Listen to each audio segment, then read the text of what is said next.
I didn't know him as a preacher, a pioneer, or some great man of God.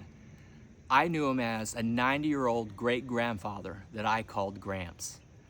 Gramps, I've heard stories about him even in recent years. My sister sent me an article that was written about him, of how he was he was a preacher, he was a pastor, and he was even a pioneer of his days in that he would go around town with loudspeakers on his car, and he would not only share the good news, but he would invite people to maybe a gathering where he might be preaching at. Now back then that was considered cutting edge, and it was pretty unique. Now most people consider it annoying and maybe get arrested for it. But having said that, I didn't know him as those things. I knew him as this 90-year-old guy that would put on a sport coat every day, and he'd comb his hair and have it slicked back with a big poof in the front. And when he'd go out to maybe go to the store, he'd put a cool hat on. He'd take his coat off and sometimes chop wood, but he was quiet and he was strong and he was wise. But he seemed to always take and make the most of the moments when you were with him.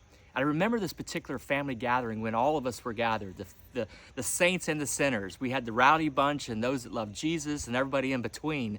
I remember him praying over this meal, maybe a turkey dinner, and a very diverse group of people in this large family were standing in the room, and they said, "Gramps, would you pray?" And Gramps began to pray, and he blessed the food, and he blessed the family, and he began preaching the gospel. He began calling out and crying out to the Lord that his people would know Jesus.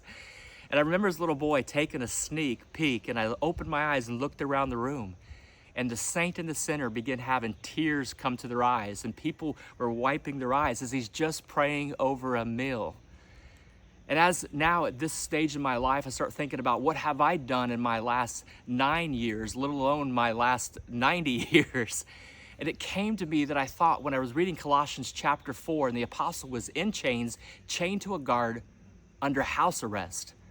And he was old in his years, and he was on in his years, and he makes this statement in Colossians 4:5, and he says this: make the most of every moment. My grandfather made the most of every moment, my great-grandfather. It wasn't what he did in the past. I didn't even know back then what he had done. I just knew him as Gramps.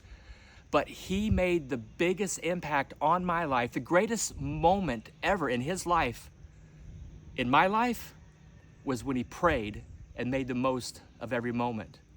I don't know about you, but I'm inspired and challenged by the Word of God, Colossians 4:5, and I'm determined, regardless of what my last 9 years was like and what my 90 might look like, I want to make the most of every moment